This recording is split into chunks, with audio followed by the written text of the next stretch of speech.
Navigasi uang itu terbagi menjadi 3. Oke. Kalau nggak punya rencana jangka panjang, itu soalnya teman-teman saya nggak ada loh ya nggak ngeluh dia itu. Ya dikit-dikit 300-400 playingnya. Kemarin diajak misal teman aku nih.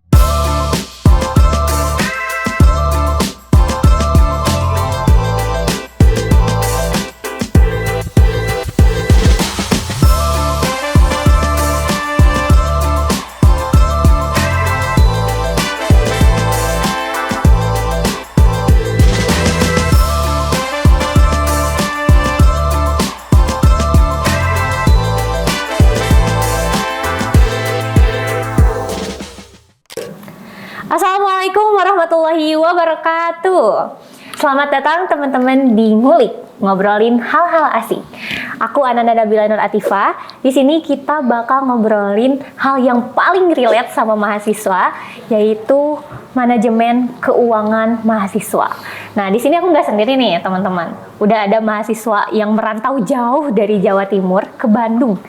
Ini namanya Muhammad Rizal Nurzaman. Halo semuanya, saya Rizal Nurzaman dari Gresik, Jawa Timur. Iya, betul. Oke, halo Kak Rizal, apa kabar? Alhamdulillah baik, apa kabar? Selamat sore. Ya, gimana nih Mbak Nabila? Gini, tadi kan dari ngerantau jauh dari Jawa Timur. Jawa Timur tuh jauh banget ya berarti Kak Rizal? Lumayan. Iya. Nah, ada gak sih, boleh gak sih diceritain gitu, kenapa sih Kak Rizal mau ngerantau jauh-jauh ke Bandung? Apalagi ini di UIN Bandung, padahal kan di Bandung kan banyak ya universitas-universitas lain gitu. Tapi kenapa sih maunya ke UIN Bandung? Boleh diceritain? Oh, boleh banget. Oke, mungkin saya ceritanya, aku ceritanya bakal mulai dari SMA aja ya. Oke, menarik nih. Oke, sebenarnya Bandung itu tempat saya bermimpi awal sebelum saya mau kemana-mana. Oh, berarti ada mimpi nih. Iya, mimpinya awal itu di Bandung sebenarnya ya kan.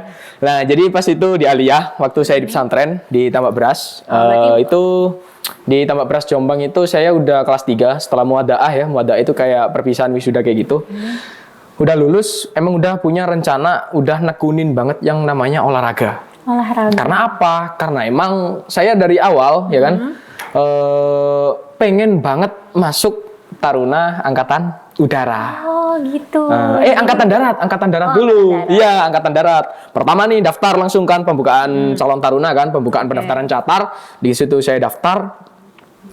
Ada satu hal lain, ada kendala teknis pas itu di pendaftaran administrasi. Bukan sebelum administrasi ya, masih pendaftaran nama, ada kendala teknis. Akhirnya nggak bisa. Akun saya error. Saya udah konfirmasi tapi nggak ada jawaban. Oke, lanjut.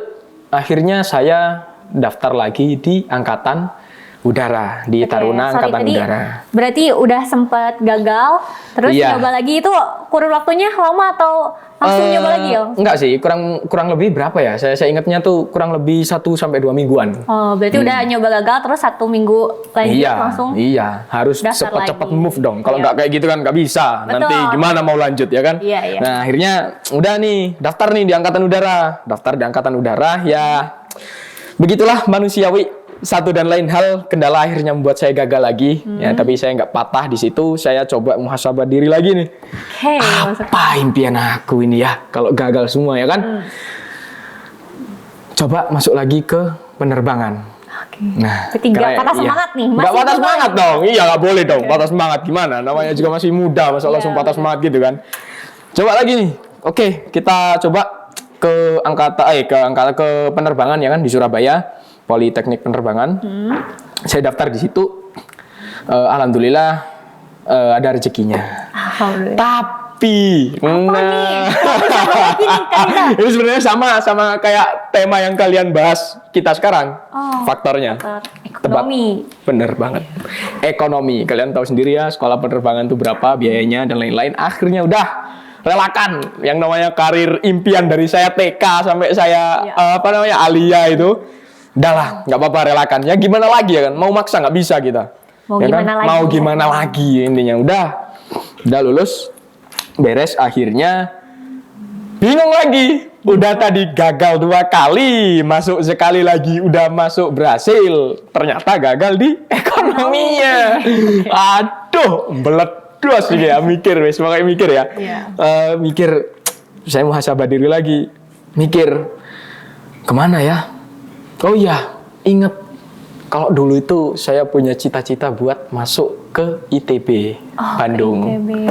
Ke ITB. Udah ada plan nih dari awal tuh sebenarnya udah ada plan sebelum penerbangan tuh udah ke ITB dulu. Iya, tapi karena di situ saya udah menekunin olahraga banget, jadi otomatis ITB itu kenantiin gitu. Oh, iya. Udah, pokoknya TNI dulu. Aku pengen TNI dulu gitu. Gagal. Ya udah urusan nanti, yang penting TNI dulu. Kita tekunin di situ. Gagal ternyata. Sementara itu kan kalau udah pendaftaran yang politeknik yang terakhir kan udah emang bener-bener di ujung banget ya. Jadi saya kebagiannya cuma UMPTKIN. Iya. Ya mau daftar ITB gimana lagi? Nggak ada lagi. Nggak ada UMPTKIN ITB ya? Nggak ada. Ya kan? Nggak ada UMPTKIN ITB itu nggak ada. Udahlah akhirnya saya itu sempat kayak ya manusiawi ya, sedih ya. Iya, sedih. Ngomong ke orang tua, ya udah, saya mau kuliah. Saya mau kuliah di mana? Nggak tahu. Itu pertama jawabannya gitu, nggak tahu. Kuliah di mana? Pertama, pengennya itu gini, pengennya ambil UMPTKIN saya itu, ya udahlah masuk ke UIN mah nggak masalah gitu. Yeah. UIN Surabaya lah, tapi sambil nanti tuh olahraga lagi. Saya mau mencoba lagi di Angkatan Udara. Iya, di Angkatan Udara ya. Jadi sambil nunggunya tuh sambil kuliah dulu. Iya, kayak gitu. Karena saya benar-benar menolak banget gap year. Nah, karena apa? Nah, menolak gap year itu kenapa sih ya kan? Orang-orang kan ada tuh ya yang kayak mikir, ini gap year lah, gap year dulu, gap year karena dulu kayak pengen gini. impiannya, ini kesini jadi. Kayak gitu. Nah, gitu. tapi menurut aku, selagi masih dikejar dan masih ada kesempatan dan selagi itu pemanfaatan situasinya bener-bener emang pas banget buat kau nggak gap year ya kan. Selama kau ada peluang bagus buat nggak gap year, gak usah gap year. Kalau nggak punya rencana jangka panjang dan juga nggak punya rencana nanti kamu bakal kemana selama 1 tahun kamu gap year, bakal ngapain, kalau nggak ada itu, please aku mohon kepada para pemuda ini gak usah gap year. Kalian itu malah jadi SDM yang nganggur, nambah-nambah. Jadi kalau misalkan nggak punya rencana mah udahlah, nggak usah. Iya, nggak usah gap year, ambil semuanya kesempatan kalau ada ya kan. Kalau bisa sambi kayak saya gitu kan, pemikiran awal kan, bolehlah masuk di UIN dulu sambi. Nanti kalau ada pembukaan pendaftaran lagi, daftar juga. Kalau kayak gitu kan lebih baik. Maksudnya kita ada produktivitas lagi gitu, nggak bener-bener nganggur, lah itu apa membosankan ya kan, nggak produktif. Beban pula, nggak bisa beras aja ya. Tapi emang kayaknya kalau misalkan kita tuh udah gap year ya, maksudnya, tapi ini tidak merendahkan yang gap year. Cuma kalau misalkan kita nggak punya tujuan, terus kita udah santai-santai, keenakan gitu kan. Iya, takutnya kayak gitu. Kalau saya ya, kalau yang lain punya pemikiran lain silahkan. Tapi itu saran yang mungkin cocok lah buat kalian semua. Jadi semua. keren ya, Mas Rizal tuh nggak ada patah semangatnya. Jadi langsung harus muhasabah diri lagi, harus kayak gitu. Lagi. Nah, terus ya lanjut UMPTKIN pendaftaran, saya pilih 3 kampus. Yang pertama di Bandung, karena emang saya mikir muhasabah diri yang awal tadi, aku nggak apa-apa lah kuliah, yang penting di Bandung. Soalnya udah pernah kemana-mana nih, udah ke Jakarta, udah kemana, ke Banten, ke Merak, ke Palembang ya kan, sampai udah touring kemana-mana. Tapi satu tempat yang selalu saya lewati kalau saya itu touring, Bandung gitu. Kenapa sih gitu? Jadi kan di pikiran tuh kayak ini nyawa banget ya kan, ibarat jadi sela-sela gigi gitu. Kudu ditempati di Bandung ini. Oke, akhirnya boleh di Bandung, nomor 1 di Bandung, jurusan komunikasi. Oke, masuk di Bandung. Oke, akhirnya tes. Nah kan saya tapi di Bandung itu di sisi lain saya berharap juga terima di Surabaya. Karena masih kekeh nih pengen TNI. Karena pengen masih nunggu buat pendaftaran selanjutnya. Iya, gitu benar. Ya. Udah masih, badan tuh masih enak-enaknya, seger-segernya. Masih brigade gitu kan. Nah, oke, pokoknya itu ya. Akhirnya ya udahlah, gak apa-apa. Intinya daftar aja dulu. Adalah keterimanya di Bandung. Itu latar belakangnya saya akhirnya ngerantau ke sini. Terus saya dipesanin sama bapak, udah mungkin pilihan yang terakhir ini. Yang penting, nak, kamu itu udah ikhtiar semaksimal mungkin. Kalau emang nggak ada di situ usahanya dan juga mereka minta maaf lah, bapak minta maaf atas kesalahan-kesalahan yang udah ada dan kegagalan-kegagalan yang mungkin itu gara-gara ketidakkondisionalan ekonomi kita tapi. Nah, bapak minta maaf, kamu jalani dulu, kamu ikhtiarnya udah bagus, insya Allah nanti ada gantinya. Pokoknya sekarang selamat berjuang lagi, gitu kata bapak. Oke. Gak apa-apa pak, ya pokoknya gak usah ngerasa bersalah gitu. Sama-sama berjuang kan, saya sebagai anak pertama juga kan, dari 2 adik. Udah, akhirnya saya berangkat ke Bandung. Dan disinilah, dan dari situlah cerita seorang anak desa yang berimpian besar. Ya, merantau, akhirnya gitu ya. jadi merantau. Ya, kurang lebih kayak gitu Mbak Tipa. Oke. Menarik nih, di Bandung sendiri itu Kak Rizal tuh ada gak sih saudara-saudara kayak ada sepupu atau nenek, kakek yang saudara jauh pun gitu? Ada gak sih? Gitu? Nggak ada. Oh, nggak Saya ada. benar-benar independen ke sini. Jadi independen banget ya Iya, di independen sini banget sendiri di sini. gitu. Iya, dianterin sama bapak itu berdua ke sini. Dan bener-bener bingung pertama itu, bingung. Wah, ini mau kemanain ya kan? Nah, karena bapak itu khawatir orangnya. Oh, Bapak gitu. itu gagah-gagah kayak gitu, khawatiran orangnya. Aku itu udah ngechat ya, aku udah ngechat ke kos-kosan daerah sini ya kan. Iya. Datang ke sini, ya ini udah dapat kosan aku kayak gitu. Ya udah ayo berangkat. Berangkat aja aku udah ngekos. Gimana ya rasanya ngekos itu kayak kan. Baru kan kalau di pesantren kan masih ada yang nyiapin kan, Iya. makan 2 kali terus meskipun katanya mereka lah hidup di pesantren harus pintar ngatur duit, tapi kan di sisi lain pesantren ya masih di Iya. manajemenin ya kan. Nah, tapi ini tuh bener-bener kos itu kan independen. Udah Iya, aku nggak punya keluarga, siapa aja nggak ada di sini ya kan. Itu bingung akhirnya. Nah, ayah itu khawatir sampai di sini tuh ayah itu loh ya ini bukan di sini alamatnya aku gitu. Terus terus aja ikut aja kan terus akhirnya nyampe ternyata saya udah didaftarin di pesantren. Gitu, jadi saya nggak tahu kalau mau bakal di pesantren lagi kayak jadi gitu. impian kamu sebelumnya tuh kan pengennya udah kebayang ngekos ke sini. Iya, ngekos ke sini nanti kayak gimana nih? Iya, kayak bapak saya dulu kan orang rocker ya kan, orang rocker, orang touring, gitu. dikontrakan. Wah, ini mikir gimana ya surviving kayak gitu tuh Iya. seru kayaknya. Udah Tidak pesantren tahu, 6 tahun. Pesantren lagi ya gitu. Aku, "Lah, Pak, ini apa aku?" Pondok. Loh, kok nang kene ya gitu kan? Kok di sini gitu. Terus kata bapak, "Iya udah didaftarin di sini." Lah ini kosanku gimana gitu. Nggak usah, udah jadi. Jadi sebelumnya tuh udah konfirmasi dulu ke kamu ya? Enggak, jadi udah dibawa ke sini tuh diem aja dia tuh. Udah ikutin aja jangan banyak tanya gitu kan. Pokoknya udah nyampe dipondokin lagi. Ya udah akhirnya. Tapi kamu terima-terima aja. Ya udah mau gimana lagi kan. Udah Biasanya ada didaftar. ya orangnya kayak, Iya. aku mah udah gak mau pondok, udah lama-lama di pondok 6 tahun, masa aku harus pondok lagi. Iya. Ternyata Masalahnya saya kayak terima gitu aja gitu ya. nggak bakal diturutin. Ngerengek nangis darah pun malah dibogem. Ya kayak gitu kurang lebihnya. Jadi di pesantren saya tinggalnya ini.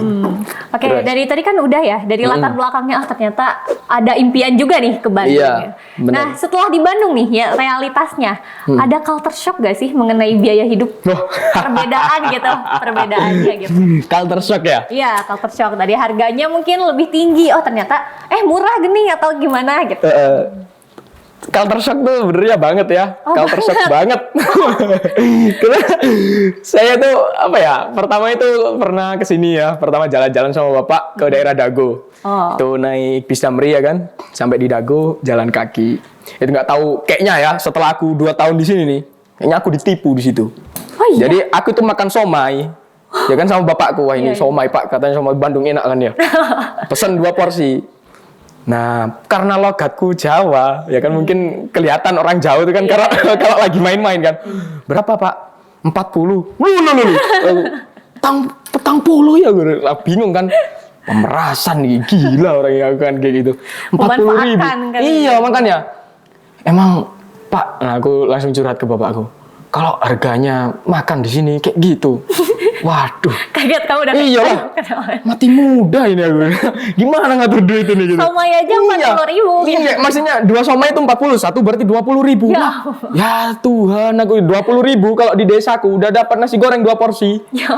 Itu. Berarti beneran gorengnya. culture shock banget Iya, ya. kaget.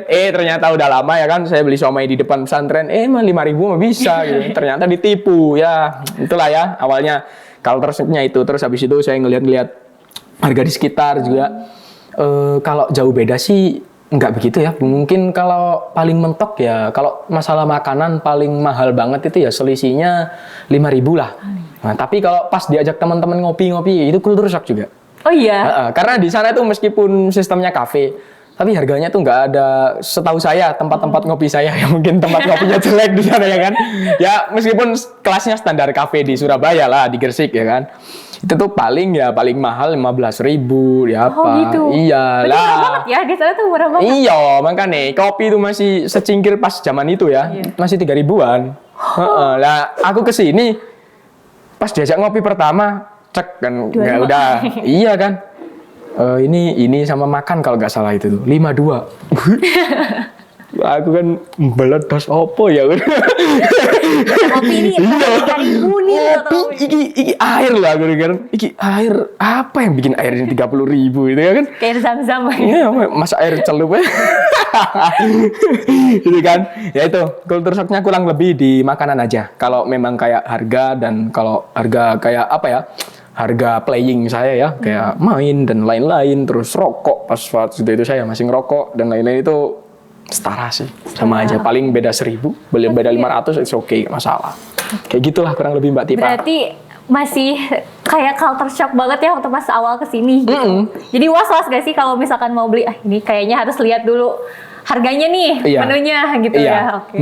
Oke, kita Benar. langsung bahas aja ke realitas mahasiswa nih. Boleh, Kak boleh. Rizal ya. Gimana? Jadi kan banyak ini mahasiswa tuh kalau udah tanggal tua, udah masuk tanggal 20 nih.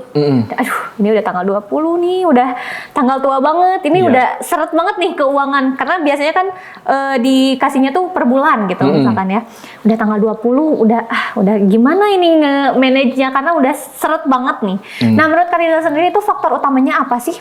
Kayak gitu tuh, bisa kayak gitu tuh faktor utamanya kayak gimana? Kenapa gitu? Umum banget ya itu ya. Iya. Banyak banget pasti ya. Mahasiswa Iya. tuh, soalnya teman-teman saya nggak ada loh ya nggak ngeluh di akhir bulan itu. Nggak Pasti ada. ya. Pasti ngeluh di akhir bulan tuh. Udah tanggal 20, aduh, Nah. semuanya udah aduh. Ya bener. Nah gini ya. Jadi awal saya kesini itu pertama mau dikasih ayah uang jajan itu kayak nggak jauh dari pondok dulu. Sebulannya 500. Tapi setelah aku sebulan 500.000. Tapi setelah aku ngerti harga somai segitu kan, pertama curhat itu di Dago itu kaget. Woi Pak, 500.000 ini nggak cukup gitu. Makan berarti masa aku makan somai terus gitu kan? Masa aku makan apa somai aja segini, gimana nanti makanan lain kayak nasi goreng kayak apa gitu kan? Nah sebenarnya ya kalau terkait dengan pertanyaan Mbak Tipa tadi yang awal soal gimana sih kayak tanggal tua ya? Iya, tanggal tua nih. Faktornya. Faktornya. Kalau yang saya alamin dari manajemen uang, udah di situ aja. Dari manajemen uang. Pertama itu kayak gini. Ini misal aja ya. Misal nih, kita dikasih uang segini dari orang tua nih kan. Kalau mahasiswa yang nggak sambil kerja, nggak sambil usaha mah. Misal dikasih 1 bulan itu 1 juta. Ya.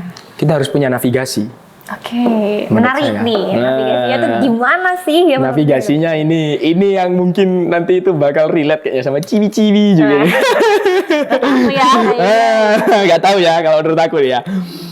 Setelah mendapatkan uang misal ya dari 1 juta nih uang, kita harus punya navigasi. Uang ini bakal kemana aja. Nah dari situ tuh saya pernah belajar itu ya. Navigasi uang itu terbagi menjadi 3. Oke, apa nih? Nomor 1 living. Living. Nomor oke. 2 playing. Playing. Nomor 3 saving. Oke, Nah, menarik. living. Oke. Apa artinya living? Living itu tinggal. Nah, saya di Bandung kan tinggal. Iya, benar. Otomatis berarti biaya, kurang lebih biaya Hidup biaya tinggal. biaya tinggal. Biaya tinggal kayak apa aja? Setelah kita dapat 1 juta, kita harus bisa apa ya? Merepresentasikan uang itu di bagian-bagian tersebut. Oke. Misal, biaya kos berapa? Misal 1 bulannya itu apa namanya? 300, misal 300 lah ya. Misal aja ini ya, 1 juta itu kan misal kita ini banyak gitu ya, 1 juta. Kos berapa? 300 misal. Itu kesituin. Jadi intinya Jadi di udah manage. manage dulu ya. Di manage dulu. Kalian dapat uang tuh jangan langsung mikir, oh iya kemarin kan mau diajak inilah. Iya kemarin ada kemarin ada kafe baru nih di sini. Wah terus habis itu ngechat girls di grup gini ngopi gak sih? Lah, Aduh, nanti dulu lah itu. Iya benar. Dapat duit itu yang penting punya navigasi dulu. Oke. Ya kan? Jadi ada 3 itu tadi. Yang pertama living. Living itu emang biaya yang lumrah menurut saya ya. Biaya tinggal karena emang kita tinggal di sini. Apalagi saya sebagai orang yang independen, nggak ada keluarga, nggak ada adik, nggak ada sepupu. Iya, betul-betul. Itu memang benar-benar biaya yang krusial, yang harus ada dan yang bakal setiap bulannya dibutuhkan. Kos, Kalau yang cost-nya nggak include air ya air, kalau cost-nya nggak include listrik ya listrik. Terus apa lagi ya? Menurut saya pakai data itu deh, masuk ke living deh. Berarti aku simpulin berarti kalau misalkan yang living sendiri itu keperluan-keperluan yang pasti. Nah, yang pasti, misal kuliah kan sekarang kan zamannya online dan lain-lain kan, kadang online tugas apa itu kan semuanya butuh pakai data itu. Pokoknya sisihkan, kalian dapat duit langsung dinavigasi. Dari kalau saya ya, kalau saya dapat nih TF gitu, das segini. Wah, langsung navigasi. Bulan ini tuh aku ada rencana apa aja. Itu pinggirin dulu. Dari awal kita udah dapet uangnya, kita harus langsung. ini living dulu nih. Living dulu. Yang pasti itu apa aja? Benar. Ya, kalau saya sendiri ya paket data, misalnya paket data, terus habis itu misal kalau saya bawa motor, servis motor, kalau motor lagi udah nggak ya kan, udah nggak bener lagi, terus habis itu kayak mahat bayarnya segini, terus habis itu kan karena mahat saya dapat makanannya cuma nasi aja sehari 2 kali. Oh, itu di mahat sendiri tuh udah dapat nasi berarti? Iya, udah dapat nasi. Alhamdulillah itu kan rezeki kan, murah juga. Nah, udah dapat nasi, tapi tinggal nyari lauknya doang. Nah, itu kayak hal-hal yang kayak gitu tuh yang living tuh. Jadi kalian tuh butuh dan emang harus ada gitu ya kan.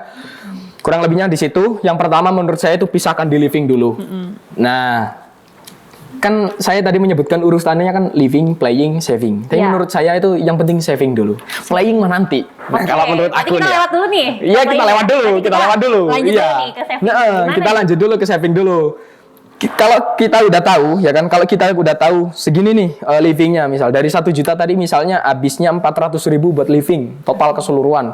Kan berarti 1 juta dihabis 400.000 masih ada 600.000. Benar. Nah kan, itu tuh 400 tuh kalian udah misalnya udah mahat, ya kan, udah bayar asrama 200, listrik, paket data 100, ya kan. Terus apa namanya, misal listrik air, nah listrik air kalau saya ya, kalau mahat kan nggak ada. Nah ini motor, biasanya perawatan motor 100, nah kan masih ada nih sisa 600. Nah satu lagi 600 itu kan ini kan udah termasuk makan dan lain-lain kan udah dapat nih. Tambahan lagi nanti buat lauk, misal itu di living lagi kan, beli lauk karena kan saya udah dapat nasinya aja. Beli lauk misal dalam 1 bulan tuh bisa habis 200, ya kan. Nah ini masih 400. Nah biasanya orang yang kalau udah masih waduh, tinggal segini dah. Langsung ngechat info touring. Waduh, info ngopi. Itu kesalahan. Jadi intinya hal yang selama ini membuat mahasiswa kebanyakan habis duitnya di akhir bulan itu nafsu. Nafsu, oke. Nafsu di playing ini. Playing gitu. Berarti menarik nih. Jadi kan tadi Kak Rizal tuh bilangnya nafsu di playing. Iya, nafsu di playing itu. Berarti harusnya tuh gimana sih playingnya? Harusnya ini permainannya di mana? Di saving. Di saving. Saving itu buat apa? Ya itu. Saving itu kalian tuh jangan ya, kalau menurut saya nih ya, kesalahan orang tuh nabung pengen beli itulah, pengen beli ini. Nah, kalau memang kalian tujuan kalian buat jangka panjang, please nggak usah mikir itu dulu. Apalagi statusnya sebagai mahasiswa, ya kan? Dan memang kalian bener-bener fokus pendidikan, please nggak usah mikir itu dulu. Kayak hal yang kayak gitu tuh, yang penting kumpulin duitnya dulu. Kalau misal nanti udah dirasa ukurannya cukup banyak, dan baru di situ. Nanti ada lagi ya, kalau ngontrolling uang tabungan tuh ada lagi ya. Baru kalian ingin apa, selama itu masih ada sisa dan gak bakal ngehabisin banget, gak bikin uang kalian kacau, it's okay, gak masalah. Nah tapi kalau yang, apa namanya, ya dikit-dikit tinggal sisa 400, playingnya, kemarin diajak, misal, temen aku nih, misal diajak rehan ngopi 100 lah, gak apa-apa, gitu ya kan, nah, biasanya kan gitu. Misal mau ke Pangalengan 50 meren cukup gitu kan, lama-lama tinggal dikit akhirnya habis, savingnya nggak ada. Udahlah penuhin sekarang gitu. Nah itu wishlist-nya dipenuhi dulu, savingnya nggak ada. Nah nanti pas uangnya habis udah tinggal nyesel. Malah kadang bener gak, misal nih saya dapat uang lauk nih ya, dapat uang makan udah kalian jatah sendiri. Saking nafsunya kalian ke playing, kalian merasa kurang playingnya, kalian ambil jatah uang makan. Betul. Betul sih. Ini agak ketampar sih aku. Nah, itu kesalahan. Merelakan uang living buat kita merelakan playing, uang gitu. living, uang living buat kita playing. Iya, Nah, itu benar. kesalahannya. Sebenarnya kesalahannya di situ. Nah, nantinya ya kalau masalah tabungan, kalau kalian bisa mengutamakan tabungan itu lebih enak. Karena apa? Karena nanti kan tabungan bisa direalisasikan di kelak depan nanti. Semakin kalian rajin kan semakin banyak juga hasilnya ya kan, dan semakin bisa nanti direpresentasikan ke hal-hal lain yang lebih bermanfaat. Entah itu kalian misal punya cita-cita berbisnis ya sok silakan berbisnis, mau Buat berdagang modal juga. bermodal, terus mau persiapan di lulus kuliah nanti juga silakan, karena keadaan ekonomi saat ini Ekonomi ya. in this ekonomi, kalau kalian nggak bener-bener nyiapin dana saving tersebut dari sekarang tuh, saya rasa kayak nanti bakal sering banget kalian itu menghabiskan hari-hari buat nafas panjang. Ya, Betul. udah itu kan. Relate gak nih? Relate banget, Kak Riza. Terima Kehabisan kasih. duitnya tuh di Ini situ. Kayaknya aku Main sebelum terus. ke penonton aku dulu nih yang Nah, kayak Karena gitu. justru ini tuh sangat pengingat ya jadi aku, karena reminder banget. Karena kebanyakan buat aku khususnya cewek-cewek gitu, kita tuh lebih mementingkan playingnya.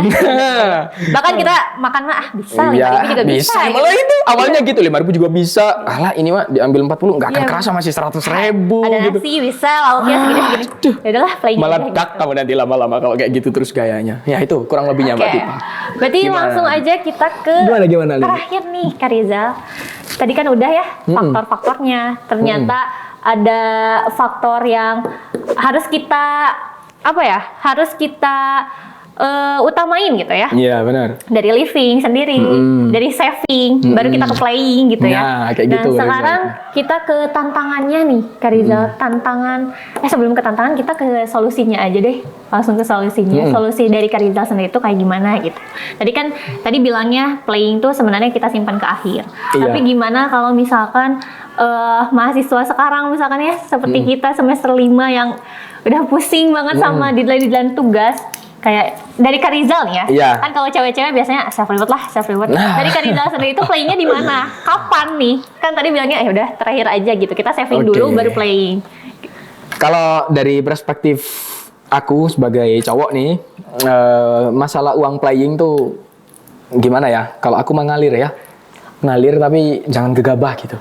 Karena emang mungkin persiapan savingnya udah dari jauh. Nah itu enaknya di situ. Semua akan kembali ke saving. Iya. Dengan kalian nggak gini masalahnya. Uang itu nggak akan berhenti kalau kalian uang itu nggak akan berhenti berputar kalau kalian nggak ada niatan buat memisahkan itu buat jangka panjang nantinya.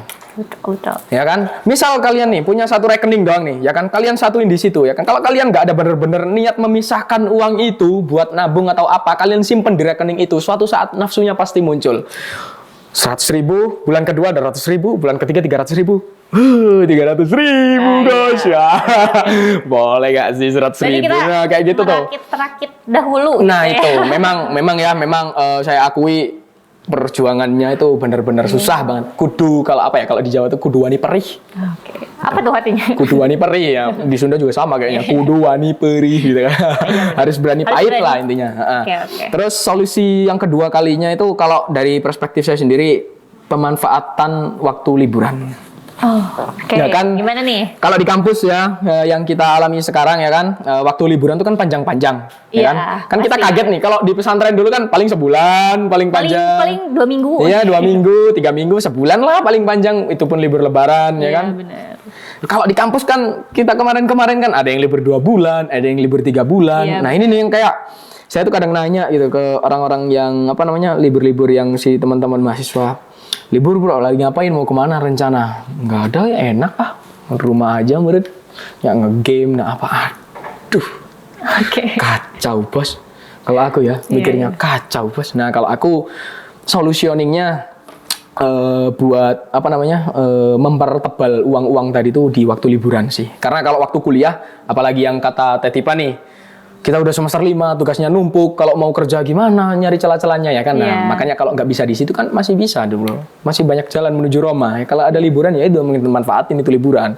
Ya kayak kemarin kalau aku liburan misal kerja yang pertama tuh pernah kerja kayak aduh ini bingung kan, pertama magang-magang kecil-kecilan kayak praktek-praktek yang sealur ya, selinier sama jurusan gitu, tapi kok bosen ya gitu kuliah udah kayak gini lagi akhirnya. Nah disitulah sebenarnya kesempatan kita tuh buat mencari siapa jati diri kita, karena kayaknya kalau aku sendiri ya, jati diri tuh aslinya tuh nggak akan muncul kalau benar-benar nggak ditekunin gitu. Nah, meskipun kita sekarang lagi ada di KPI ya, meskipun kita sekarang lagi ada di komunikasi penyiaran misal, kadang orang tuh sering kan masih ngerasa kayak ini bukan jati diri aku, ini bukan jurusan aku. Betul. Nah disitulah kalian tuh jangan cuma ngeluh nanti liburan berhenti diem terus apa namanya nggak ngapa-ngapain, jangan. Itu sebenarnya jadi celah kesempatan kalian buat nyari jati diri kalian. Kalau misal punya privilege nih, orang tua kalian kaya, punya apa yang bisa dikerjakan sendiri, nggak apa-apa kerjain. Betul. Nggak usah takut diomongin perintis pewaris. Alah itu mah, ya pewaris ya udah, kalau memang bener pewaris ya udah pewaris, masa warisan bapak kamu mau dikasihin ke Intinya kalau punya privilege ya manfaatkan privilege dengan baik. Kalau nggak punya ya kalian memang rada susah ya, harus berusaha lebih keras lagi buat mencari apalagi tujuannya kalau buat mempertebal keuangan kalian nanti. Nah, kurang lebihnya kalau di situ tuh, kalau liburan, kalau di aku sendiri ya pemanfaatnya kemarin tuh ya kerja. Aku pernah jadi kuli ikan, pernah jadi nelayan, pernah jadi yang kayak ngurusin, ngebantuin ya intinya di bagian laut perlautan lah, ya kan, karena emang rumah saya di daerah sana ya. Nah, laut perlautan, ada yang pernah ikut sama usaha keluarga saya sendiri juga, ya kan. Terus habis itu liburan misal ya, kayak kemarin saya ke Sumatera, saya nyebrang ke Sumatera, jauh-jauh nih ya kan? Iya, udah dari Surabaya ke Bandung, habis itu ke Sumatera lagi pas liburan. Lewati ke Sumatera karena emang di sana ada pekerjaan ya kan, ada kebun kopi, akhirnya saya bantu. Nah sebenarnya, ini nih kesalahan kayak Mas, bukan ya kalau kesalahan umum ya, mungkin ini nggak semua orang ya, tapi saya nggak bisa memukul rata semua orang. Kadang orang tuh kalau punya keinginan tuh kayak mikirnya, aduh ini harus gimana ya, masa pakai uang tabungan, kalau pakai apa dan lain-lain. Itu kalau aku sendiri nyarinya nggak hanya di uang tabungan. Kalau misal uang tabungan itu aku konversiin lagi gitu lah ibaratnya. Ini uang tabungan tetap buat apa nggak tahu, buat apa nanti aja kalau ada urgent apa. Nah tapi kalau punya impian yang lain gitu, tambahi dengan kayak kerja, kayak apa. Nah itulah di situ akhirnya kerja dan lain-lain. Misal kayak saya kemarin pengen punya HP nih, akhirnya ya udah kerja pas liburan itu kan, kerja di kebun kopi, hasilnya buat beli HP, buat beli impian yang lain. Oke, Kak Rizal, sebenarnya ini udah nggak kerasa banget nih, udah 30 menit ternyata kita ngobrol-ngobrol asik ya. Nggak kerasa ya, sebenarnya ini waktunya masih bisa panjang ya kalau misalkan kita ngobrol terus-terusan gitu. Benar, karena ya benar, ekonomi itu nggak akan pernah habis kalau diobrolin. Betul ya. Tadi dari kenapa Kak Rizal bisa ngerantau ke Bandung, terus dari masuk ke realitas biaya hidup ya, dari mahasiswa, faktor utama segala macamnya udah dibahas. Mungkin ada closing statement nih dari Kak Rizal buat teman-teman yang lagi nonton, boleh? Buat kalian kayak para mahasiswa ya, yang sering saya dengar, yang sering ngeluh ke saya juga, pesan saya buat kalian yang kayak gitu, kayak kalian nggak usah meresahkan kalian kaya atau enggak.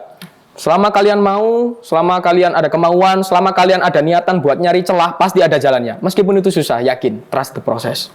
Intinya proses itu benar-benar sakit, ya kan, saya sendiri udah merasakan, dan memang benar-benar kalau kalian udah berproses tuh akan ketemu banyak kegagalan, banyak perih, banyak apa, itu udah jadi hal yang normal. Karena semuanya itu pasti butuh perjuangan, nggak ada yang instan, ya kan? Betul. Jadi buat kalian semua tetap semangat berjuang. Buat para mahasiswa entah perantau, entah asli Bandung sendiri, semuanya itu punya hak buat kesuksesan dan semuanya punya hak buat berjuang serta mencari kesempatan. Jadi tetap keep and stay, trust the proses. Oke, bagus nih. Berarti kita harus berubah juga dari mindsetnya ya. Kayak gitu. Yang awalnya mindset, hilangin rasa malas ini. Jalan, gerak. Itu aja sih sebenarnya Kak Rizal. Makasih banyak udah mau sharing nih tentang dari tadi pengalamannya. Ternyata panjang banget ya kalau diceritain. Iya, itu masih belum beres itu ya semuanya. Saking menariknya nih, kita ngobrolin udah lebih dari 30 menit sebenarnya Kak Rizal. Itu masih seperempat dari hidup saya. Terima kasih banyak Kak Rizal udah mau membersamai kita di Ngulik ya, ngobrolin hal-hal asik. Siap. Di lain waktu semoga bisa bertemu kembali di podcast ini ya. Terima kasih juga udah ngundang saya, udah mempercayai saya sebagai narasumber. Keren banget sih ini. Terima kasih. Rame banget. Let's go. Oke teman-teman, gak kerasa kita udah di penghujung acara nih. Di penghujung acara Ngulik, ngobrolin hal-hal asik. Jadi teman-teman kalau misalkan ada yang mau mendengar podcast lebih lanjut tentang hal-hal seru lainnya, bisa follow di Instagram dan TikTok pixeldakwah_tv, dan jangan lupa juga subscribe dan like, komen di YouTube channel kita pixeldakwah_tv. Oke, saya Ananda Nabila Nur Atifah. Sampai jumpa di episode selanjutnya. Wassalamualaikum warahmatullahi wabarakatuh. Waalaikumsalam.